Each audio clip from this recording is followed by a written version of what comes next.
하나님의 말씀은 사무엘상 19장 11절에서 18절 말씀입니다. 사울이 전령들을 다윗의 집에 보내어 그를 지키다가 아침에 그를 죽이게 하려 한지라. 다윗의 아내 미갈이 다윗에게 말하여 이르되 당신이 이 밤에 당신의 생명을 구하지 아니하면 내일에는 죽임을 당하리라 하고, 미갈이 다윗을 창에서 달아 내림에 그가 피하여 도망하니라. 미갈이 우상을 가져다가 침상에 누이고 염소털로 엮은 것을 그 머리에 씌우고 의복으로 그것을 덮었더니 사울의 전령들을 보내어 다윗을 잡으려 하매 미갈이 이르되 그가 병들었느니라. 사울이 또 전령들을 보내어 다윗을 보라 하며 이르되 그를 침상채 내게로 들고 오라. 내가 그를 죽이리라. 전령들이 들어가 본즉 침상에는 우상이 있고 염소털로 엮은 것이 그 머리에 있었더라. 사울이 미갈에게 이르되 너는 어찌하여 이처럼 나를 속여 내 대적을 놓아 피하게 하였느냐. 미갈이 사울에게 대답하되 그가 내게 이르기를 나를 놓아가게 하라. 어찌하여 나로 너를 죽이게 하겠느냐 하더이다 하니라. 다윗이 도피하여 라마로 가서 사무엘에게로 나아가서 사울이 자기에게 행한 일을 다 전하였고 다윗과 사무엘이 나엿으로 가서 살았더라. 아멘. 오늘 본문 11절에서 14절 말씀은 사울이 다윗을 이제 잡아 죽이려고 하죠. 바로 지난 시간에도 이제 사울이 그 악신에 들려 있을 때에 다윗이 그 사울을 위해서 악기를 연주하지 않습니까? 그것을 보고 이 악신에 사로잡힌 사울이 창을 들어 던져갖고 다윗이 피해서 그것이 벽에 박히는 그러한 일이 있었습니다. 계속해서 오늘도 또 이 다윗을 추격합니다. 쫓습니다. 그런데 미갈이 다윗에게, 남편인 다윗에게 이렇게 얘기를 합니다. 당신이 빨리 당신의 생명을 구하지 아니하면 죽임을 당합니다. 그래서 미갈이 다윗을 창에서 달아 내려서 도망가게 하죠. 그렇게 하고 이제 사울의 전령들이 이 다윗을 잡으러 오기 때문에 이러한 또 그 지혜를 발휘를 하죠. 그 침상에, 다윗이 누웠던 침상에 우상을 거기다 집어넣고 염소털로 마치 머리털인 것처럼, 다윗의 머리인 것처럼 그렇게 그렇게 만들죠, 침상을. 그래서 그들을 속입니다. 마치 다윗이 병들어 있는 것처럼.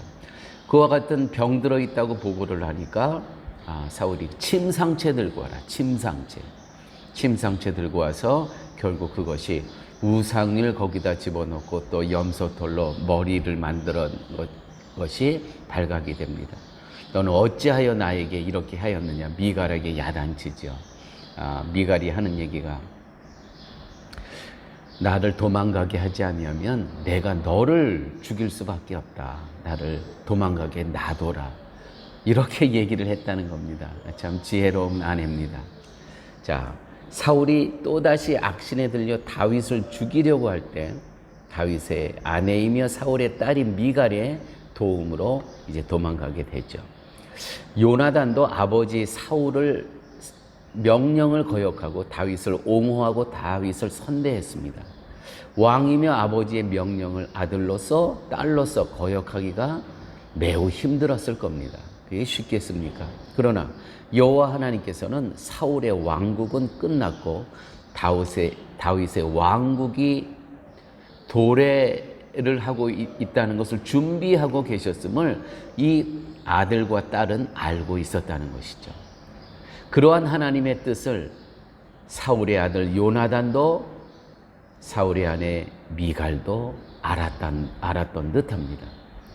그러나 결국 요나단도 미갈도 사울의 아들로, 사울의 딸로 인생을 마감합니다. 자, 우리는 여기서 혈연으로 맺어진 가족 공동체와 예수 그리스도의 피로 맺어진 교회 공동체의 차이를 한번 비교해 보도록 하겠습니다. 교회가 무엇이라고 생각합니까? 무엇으로 교회되는 것이며 교회의 힘은 무엇이고 교회가 해야 할 일은 무엇입니까? 디모데전서 3장 15절에 만일 내가 지체하면 너로 하나님의 집에서 어떻게 행하여야 할 것을 알게 하려 함이니 이 집은 살아계신 하나님의 교회요 진리의 기둥과 터이니라. 무엇을 해도 진리가 증거되고 진리가 세워지는 쪽으로 나아가기를 힘쓰는 것이 교회의 참모습입니다. 하나의 예를 들어볼까요? 구제를 한다면 구제를 많이 하는 것이 목적이 아니라 진리가 바탕이 된 구제, 만약 진리가 담겨있지 않는 구제라면 그것은 선행에 불과할 뿐입니다. 이런 점 때문에 이방인과 교회의 구제는 분명히 다릅니다. 선행으로서의 구제는 나에게 남은 것으로 불쌍하다고 여겨지는 사람들을 도와주는 것입니다. 다시 한번 말씀드립니다. 선행으로서의 구제는, 이방인들이 하는 구제는 나에게 남은 것으로 불쌍하다고 여겨지는 사람을 도와주는 것입니다. 그러나 진리가 바탕이 된 구제는, 다시 말씀드려서 교회가 구제하는 것은 자신을, 우리 공동체가 하나님으로부터 구제받은 자로 바라보며 이웃에게 나아가는 것입니다.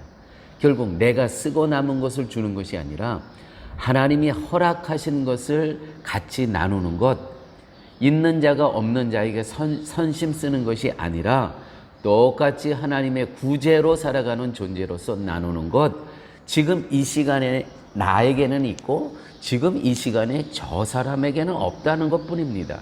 그래서 지금 이 시간에 있는 내가 지금 이 시간에 없는 저를 내게 있는 것으로 함께 나누는 것, 이것이 곧 진리가 바탕이 된 구제라는 것이죠.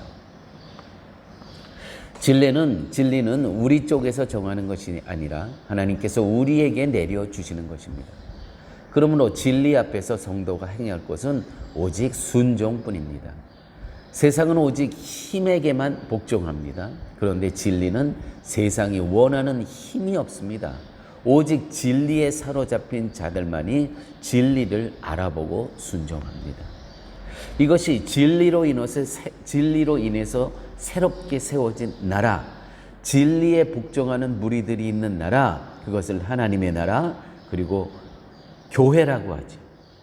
이 교회는 하나님의 나라를 보여주기 위해서 세워진 공동체입니다. 그리스도께서 핏값으로 사신 공동체, 그리스도께서 머리 되신 공동체인 것입니다. 그러므로 교회는 진리로 교회되는 것이며 진리가 힘이며 진리를 증거하는 일을 해야 합니다. 그러기 위해서는 필히 진리에만 복종해야 한다는 것이죠. 여러분, 진리에 사로잡히면 자신의 뜻대로 살지 못하고 진리가 중심이고 진리가 주인이 되어서 진리를 따라 살게 된다는 것이죠. 오늘 본문 특히 이 사무엘상 19장에서 미갈은 이렇게 한순간에 다윗의 왕국이 세워지는 것을 알았습니다. 그러나 미갈은 거기까지였습니다. 교회 여러분, 우리가 이 땅에 살아가면서 늘 우리가 이 교회 공동체 안에 일원이라는 것, 예수 그리스도의 핏값으로 사신 이 교회 공동체 안에 일원으로 있을 때 우리는 진리를 따라 살아가게 되고 진리가 우리를 자유케 한다는 이 사실을 늘 기억하면서 하나님 나라의 이 진리를 따라가고 진리를 추구하는 그러한 하나님의 자녀로 살아가시길 바랍니다. 아버지 하나님, 오늘 말씀 가운데 또 미갈을 통해서 한때는 그리스도의 공동체의 딸이었지만 또다시 혈연으로 돌아가는 그러한 모습을 보게 됐습니다. 아버지, 우리가 이 땅에 살아가면서 어느 상황에서든지 우리가 갈림길에 있을 때 예수 그리스도의 보혈의 은혜를, 그 은총을 기억하며 살아갈 수 있는 성도로 살아갈 수 있도록 우리 주께서 늘 함께하여 주옵소서. 예수님 이름으로 기도드렸습니다. 아멘.